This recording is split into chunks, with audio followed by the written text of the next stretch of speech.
Hello, everybody, and welcome to Wanted for November 16th, 2024. It's Season 1, Episode 37. I am Mayor Watt, and along with the sentient AI from the future, we're going to be talking about stretching screen, tiny 12-port docking station, land aircraft carrier, gift ideas for music lovers and audiophiles, and food and drink subscriptions. That and a little bit of snark. Everything is powered by ohmtown.com.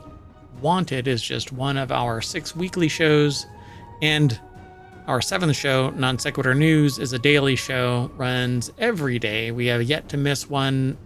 In reality, we've missed them, but then we use a time machine to go back, and you can use that time machine too. Just go to ohmtown.com. It has a date, a year. You can go back about 6 years actually, but we've only been doing this for, we're coming up on 3 now. So go check it out. Everything is powered by ohmtown.com.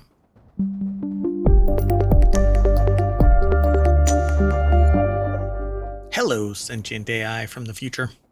Hello, Mayor Watt from the present. Are we though? It's a time machine episode, so I guess. Well, that's true. No matter I guess what, we're from the present from yesterday. Tomorrow. Yeah. So let's get into it. I'm kind of blown away by this. LG just demoed. This article is over at the Hatch Ideas channel on ohmtown.com, which is all about business transformation, intellectual property, and stuff like that too. But basically, strategic management consulting and business transformation in general. So LG just demoed a new screen that scratches. Yes, you can scratch it. It stretches like taffy from 12 to 18 inches, and there's a video of this. LG's full color screen is the first for the industry, but competitors like Samsung are not too far behind. This is the drip, drip, drip of technology and innovation, I suppose, that we all live in. If you want today's show notes and you're over at Twitch, you can actually type !want, and it'll pull. Omatron will be told, hey, give me all of your articles, and that's what it'll do. But later on, it'll all show up. We stream to both Twitch and to YouTube. Then it gets turned into a podcast later on, and it's over on YouTube for the long term. We've got over 1,500 episodes altogether so far across the network of shows at ohmtown over there. So youtube.com/ohmtown or twitch.tv/ohmtown. I'm just the mayor. Anyway, go check it all out. It's a lot of fun. I mean, maybe not. I don't know. You go tell me.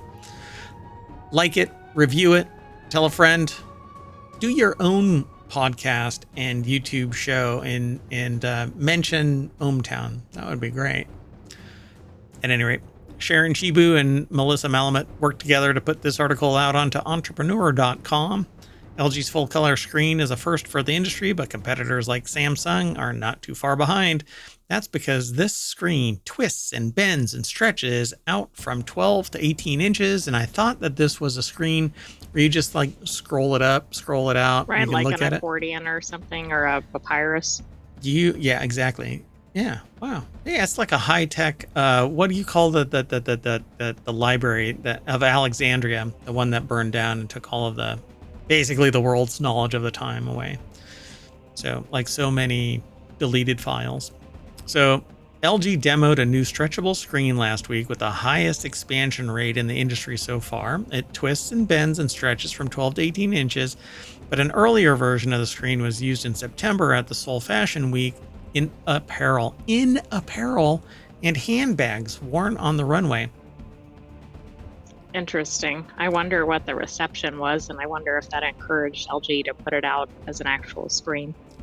So I love this thing. I absolutely want this. I put this right on the front because I thought that I'd spend a whole bunch of time, but really I'm just drunk on it. I want this thing. Okay, so I assume that the sentient AI didn't follow the link and check it out beforehand, but you're not going to believe what this screen can do. Whoa. No, I had not looked ahead at this. This is even more than I imagined. So it can bend, it can twist, you can crumple it to some degree. LG showed off the screen on Friday at LG Science Park in Seoul, Korea to more than 100 onlookers. Its expansion rate of 50% is the highest in the industry, and it has a resolution of 100 pixels per inch, which isn't spectacular, but the screen gives full color. Now, we haven't even gotten to where this thing is really.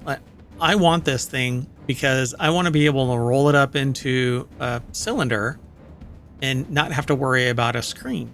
I don't want to lay it flat. I want it as small as possible. I can tuck it away.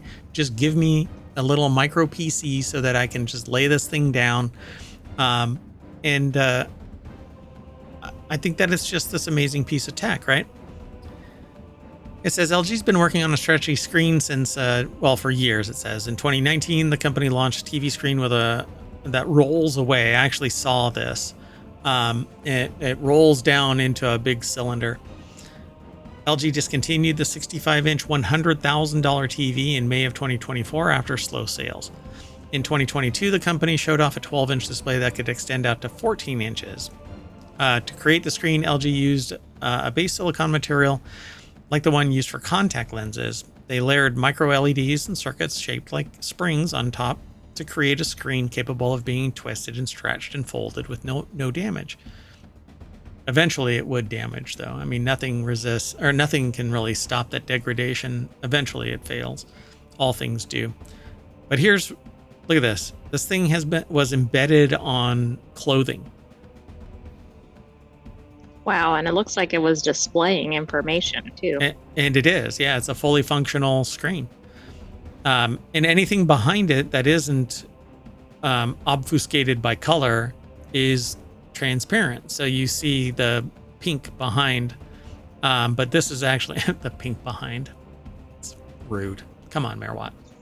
The pink clothing behind. Yes, the pink clothing.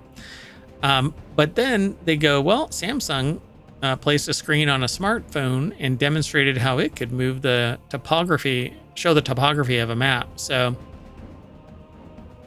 Samsung has a stretchable micro LED display, and there's a video here that shows it. Yeah, I'll hit play and I'll mute it. And let's just jump to it. So you can basically bend the screen so that it can show the topology of whatever it is you're working on. And I think that that's just freaking magical. Yeah, this is really neat. I hope this is like the new way that screens are actually set up. I want this because I want to put it on a table that has actuators underneath it that can give topology to maps, to games, to other things, just to make it more interactive, more fun.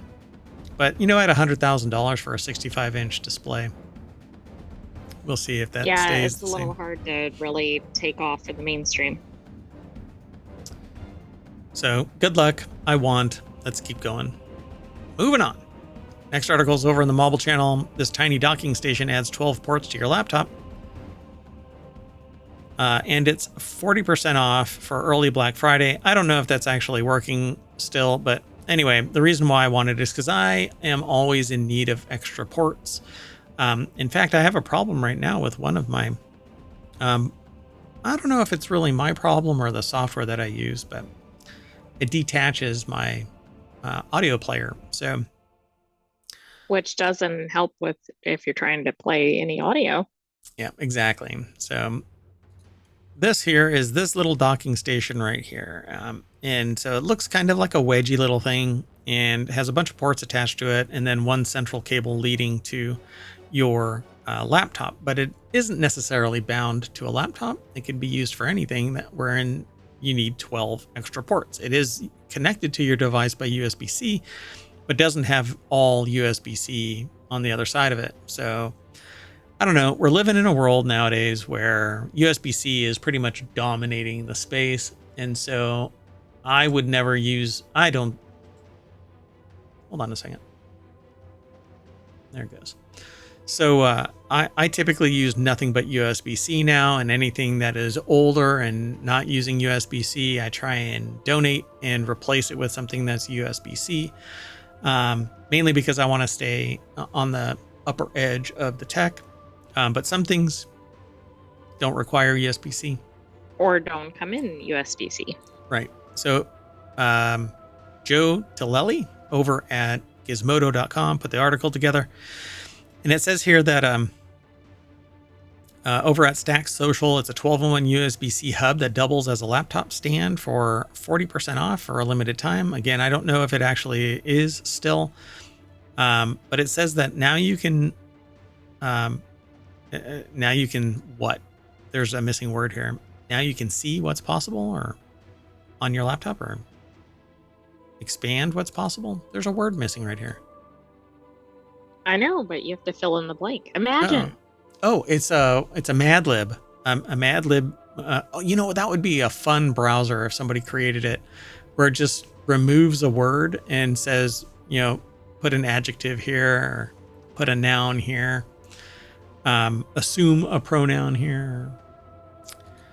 So once plugged in, you'll be able to take advantage of 2 HDMI ports, 1 VGA port, 1 Ethernet port, and it says on 87 watt.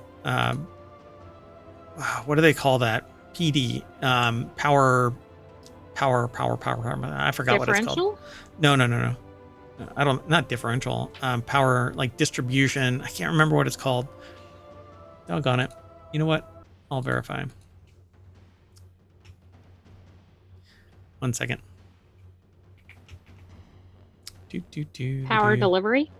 Yeah, power delivery. It's a protocol that allows you to feed as much power to the port if the port actually accepts PD protocol, then it'll deliver as much as that PD tells you. So for instance,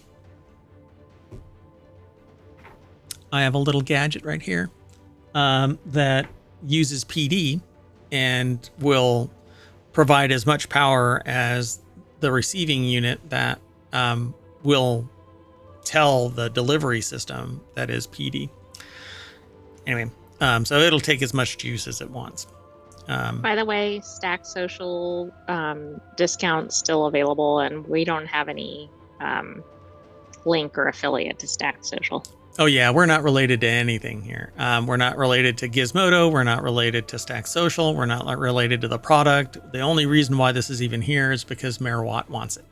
So, you'll also get 1 USB-C port, 3 USB 3 ports, 2 TF SD cards. They're the little cards, bigger cards, and a good old 3.5 millimeter audio jack, which they say here, you can never make me get rid of my wired headphones. I'm bound to them too, although I prefer wireless. Wired has 0 latency, and so you don't have to worry about delay. It is what it is. Anyway, as stated, it says here in the article, the USB-C hub doubles as a laptop stand, so you can just slide it underneath your laptop, and it has little grippy feet right there to hold on to the bottom of your laptop. Get some air underneath it. It's kind of cool. Right. It's cooling features, expandability. I mean, what else could you want in this? And as long as this here is a MacBook Pro, it looks like it can drive additional monitors by going through this hub. So not bad, not a bad deal at all. And 87 watts of power will allow you to charge and use all of those devices. So sound good? It sounds really good. And I mean, for $60, that seems like a real win. Yeah, something like this would probably be up $100 or more. So I would say go and get it. $129, particularly when it hovers around like an Apple product. Usually they get a little bit more juice out of them. So, and by juice, I mean extracting more wealth from you. More money from the consumer. Yeah. Let's keep moving. How about a Land Cruiser? I don't know if this is Xpeng or Xpeng. I don't know how this is pronounced. But anyway, a new land aircraft carrier is a $276,000 van with a 2-man quadcopter, and it thinks that it can sell 10,000 of them a year. In what? Well, I mean, this timeline. Who is their audience? Dystopian survivalists. But we're going to talk tomorrow, because this is the Time Machine episode. We actually have another show after this, the continuity report.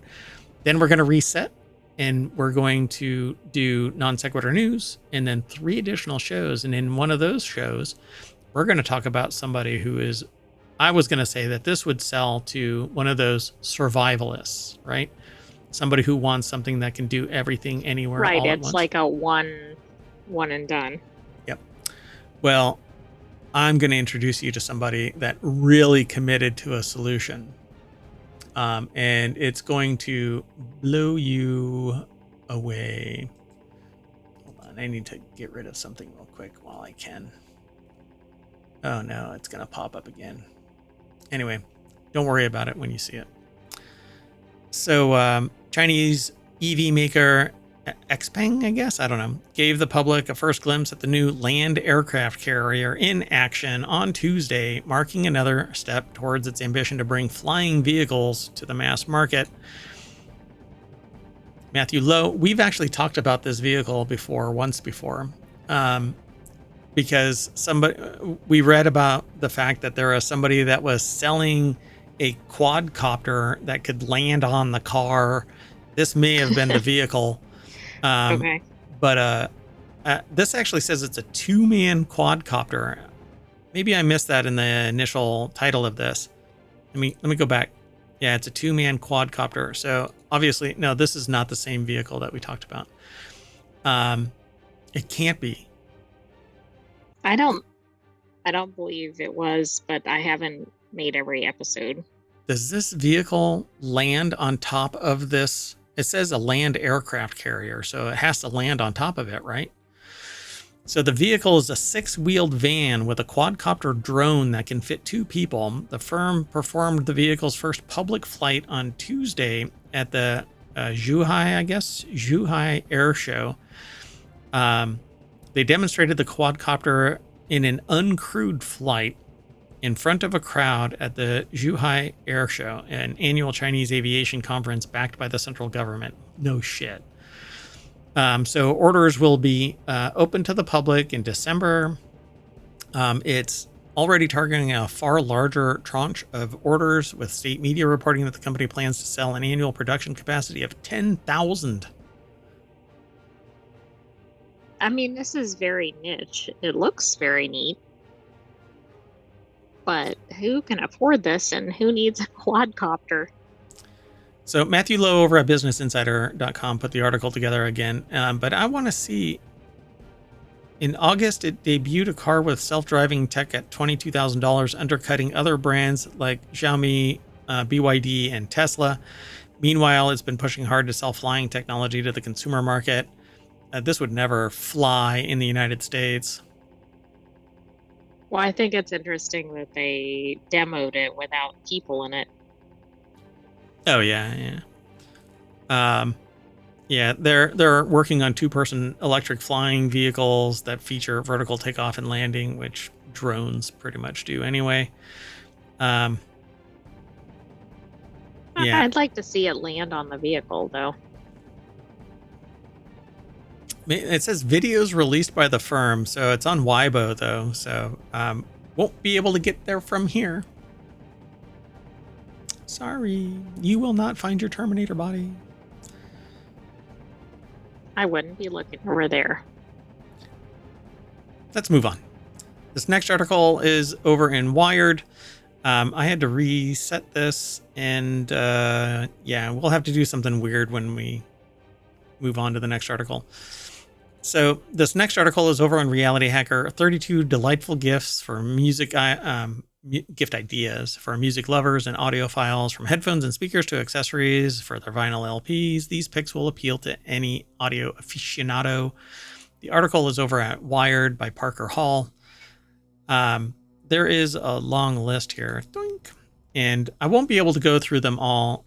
I put this together because I kind of encourage people to go over to the sources to look through this stuff, because my wants are slightly different than everybody else's, and I really dig Bluetooth speakers. A lot of this stuff is just getting more powerful and more capable. Like battery life and reliability in its connection, and the audio reproduction. So with each iteration, Ultimate Ears Boom 4 gets better. The Tribit Storm Box 2, it's $70. It's at Amazon. They say And that's that listed as an Ultimate Ears alternative, so that must be like the front runner. yeah, and it looks a lot like an Ultimate Ears. It's vertical, it stands up on its end, but it's a cylinder.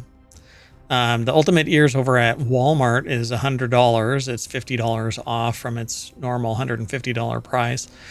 The solid state earbuds they say here are the Soundpeats Capsule 3 Pro Plus, which has the definitely Sony brand of product naming. Nomenclature. Yeah. They're $90 at Amazon. And then Sennheiser HD6XX, they're $200 down from $219 at drop. Everybody really loves Sennheiser. They have really great audio reproduction. I would get those if it wasn't for the fact that I don't like big old cans stuck to my head and I look like Princess Leia. Maybe people want to look like Princess Leia. Maybe even prettier. But okay. Then open earbuds. That's what I prefer. I like in-ear monitors. The better you can get, the better the sound will be, the more reliable they tend to be, the more they stay in your ears because you can get custom earbuds and stuff like that. Sometimes, though, the person wearing them doesn't quite figure out how to get them to stay. But anyway. Maybe not everybody's ears are perfect. Well, is the implication that my ears are perfect? Wow, am I inferring that properly? You can say no, that's fine. I mean, that would be the inference from it. Yeah, but it's wrong. But anyway, so you can protect your ears, the NPR music, and then it says buy or X earpiece Pro, which are like sound dampening. Volume adjustable earplugs. So the loop switch 2, you can actually dial in. And a bunch of other things. I won't go through them all, but there's 32 in this gift list. And I'm always a proponent of these things because you can just go through them. Somebody has filtered, kind of like the news in ohmTown. Somebody has gone through it and said, well, this source is great and this source isn't. And so we remove sources and add sources. And then for our shows, we've gone through and we found, the weekly shows are 5 articles that we find compelling. And this is one of them, particularly as the holiday seasons come around. We want more ideas for various people. Sound good? Sounds good. Which thing on the list would you pick? Yes. So the next article is over in the Technology Today channel. Best food and drink subscriptions for our subscription gifts for 2024. Again, holiday seasons are right around the corner. We've got Thanksgiving coming, and then we've got Christmas. And right in between all of that is family politics and trying to figure out just who is really deserving of a gift. Yeah. Santa can give everybody a gift, but sometimes it's a lump of coal, right? Don't piss off the Santa. That's true. I think it is hard to go wrong with food and drink gifts, though. First of all, they get consumed, and then they're not just adding to clutter. Hey, that's always a great thing. So as far as the author here over at CNET is concerned, you don't need a good reason to sign up for food or drink subscriptions. That's true. I think if you want to, you do it. So these 17 food and drink subscription boxes make the perfect gift for family and friends. And they usually come in somewhere around $20 to $30. Right. And they're also nice because they show up more than once. So it's like multiple gifts in one. It is a month, though, $20 to $30 a month. So 6 months means $120. So are people worth it? I mean, exactly. That goes back to your earlier question. in this economy,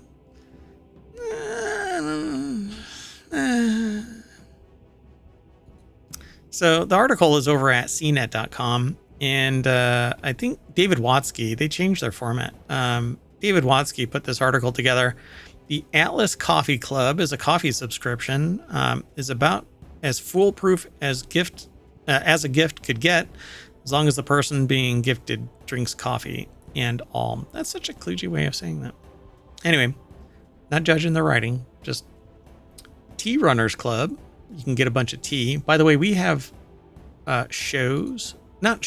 have a whole line of news aggregation channels over at ohmtown.com, but they're not all shows, like of the Bean, which is about coffee, of the Brew, which is about beer, of the Grape, which is about wine, of the Leaf, which is about tea, of the Still, which is about spirits. So, and then there's another one, Distillerist, which focuses more on the industry and a deeper dive into individual spirits. And we kind of go from there. There's a bunch of other stuff in the food, drink, and entertainment section. Anywho, Shaker Spoon sends all the ingredients minus the booze packaged for you to make interesting cocktails. This is for people who have a whole bunch of booze but don't necessarily have the accoutrement.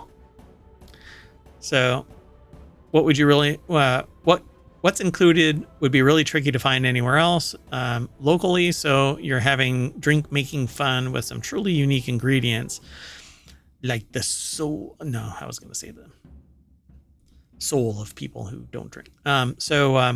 We're talking artisan cherry vanilla bitters, pineapple shrub, and a spritz. My voice just cracked. Will I be able to make it through the whole night of shows? Your voice just gave us a spritz of your full voice. A spritz. A bottle of white sage hydrosol, which, by the way, is the juice of an extraction of white sage. Actually, a steam extraction. That's where you get hydrosol. You can do a different kind of extraction and you don't end up with hydrosol, but a steam extraction does.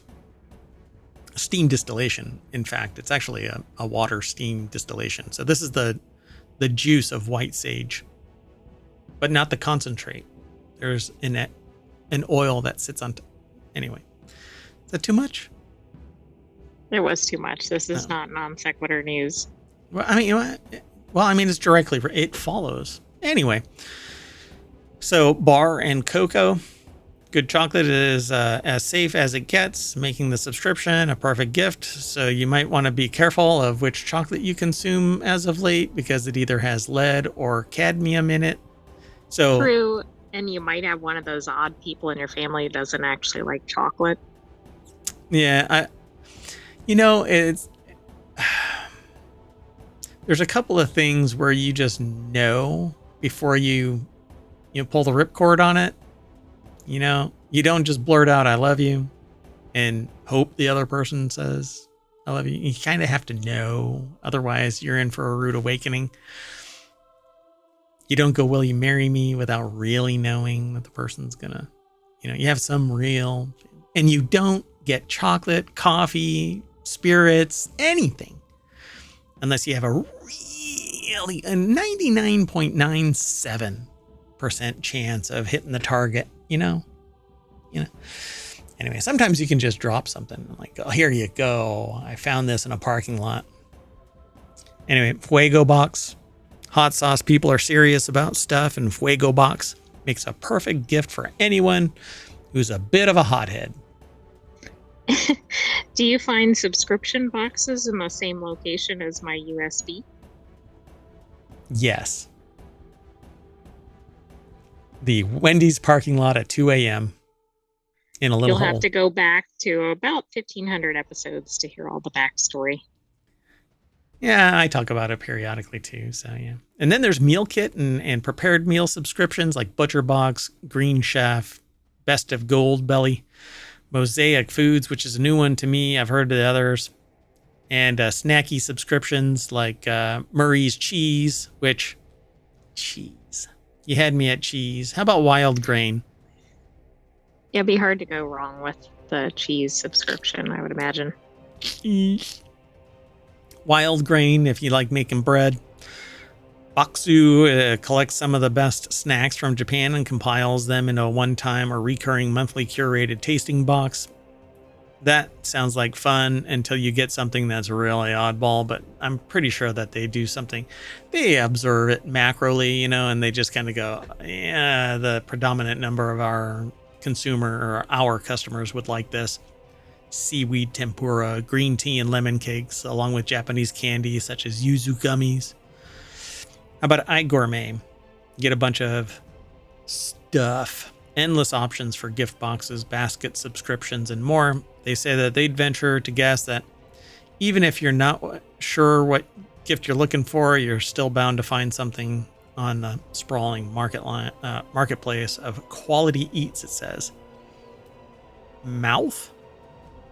Why does it say Mouth has monthly subscriptions for everything from cured meats to gourmet cheeses? Yeah, that doesn't make any sense. Is that like a subset of iGourmet or something?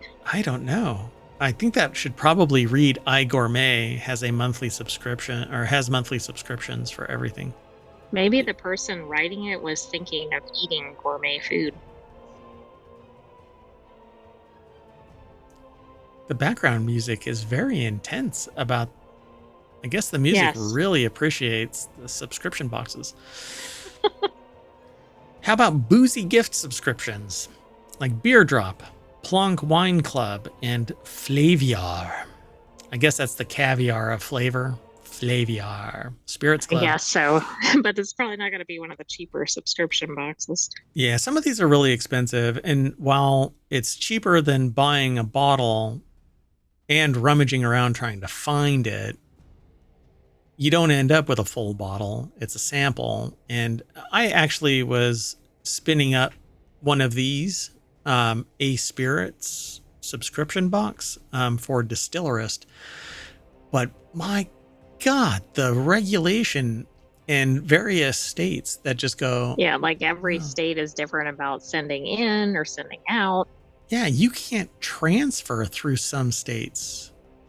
That's the wonkiest stuff I've ever seen. We don't want none of your alcohol coming through. Anyway, so Beer Drop, you basically get some beers in a little box and you get to sample them, which is great if you don't get out to various breweries in your particular locale. Craft brewing, baby. That is the place to be if you're a beer drinker. Get away from macro beers, expand your horizons, educate yourself on the materials that go into it. You will never go back to your standard bulk macro beer. Exactly. And if you do have a beer fan in your gift giving circle, consider purchasing from your local breweries. News and brews. News and brews. So yeah, for those who are listening to the podcast, that silence and then the smack is that Merwatt took a swig of beer. So I dig wine too. Don't drink it as often. It's usually a heavier lift because once you open a bottle of wine, it's designed to be imbibed. And so, my goodness, I had to move on to a different song. I was actually afraid. Do you feel like there's an invasion coming to ohmTown? Abyssal eclipse or something like that. Anyway, I might actually end up doing this because I like trying out a lot of different ones. But the Flaviar Spirits Club sounds really good. But it says you can gift them a tasting box starting at $42 for members. It's pretty pricey. Subscriptions for the wine box start at $110 for 4 bottles. That's... You could curate your own if you know anything about wine. Yeah, and there's plenty of local wine companies. And beer is somewhat the same way. You go to a liquor store. There's all of this in your local liquor stores. Support your local economy. But honestly, this is wanted. And so I want beer, I want wine, I want spirits. I don't drink a lot of any of that. I don't drink during the week at all. I barely drink during the weekend. This is actually the only thing that I've had alcohol today. By the way, Beer Drop actually does work with microbreweries. So even though they might not be in your specific area, that's cool. Yep, I agree. I like that. And so they say a selection of microbreweries around the country and send them out monthly.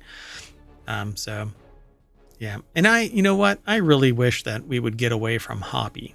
Hoppy is, I don't know. It's a term that I think isn't fully applicable, because when people say hoppy, they think bitter. And that's not what hoppy really represents. Right, those aren't equivalent. Because the flavor and aroma of hops turns into bitter because of the alpha acids that are in the hop. And that flavor and all the flavor and aroma gets discounted as flavor and aroma, and hoppy is nothing but bitter, and that's not really what it is. I think everybody should really start using IBUs or just bitter. I like a really bitter beer. Well, that's high IBU. But I also like a hoppy beer that has a lot of flavor and aroma, and that's the same source. Flavor and aroma comes from the hops and the yeast, but nobody even talks about the yeast. Nobody says, "Ooh, I like a yeasty beer." No, they like a flavorful beer. Anyway, that's it. We are done with Wanted. And what we're going to do is we're going to reset. We're going to update everything, recontextualize, get back on the time machine, and do the continuity report. So I am Mayor Watt saying see ya. And, oh, yeah, that's true too. I am going to sign on to the subscription that brings me back to the front page of Wanted over at ohmtown.com. Sorry about that. Now I'm going to say see you later, and the sentient AI is going to say the same thing. Well, something similar. See you later. Thanks for joining us for Wanted. Stay tuned for more shows. We'll have another episode of Wanted next week, but we have more ahead. See you later.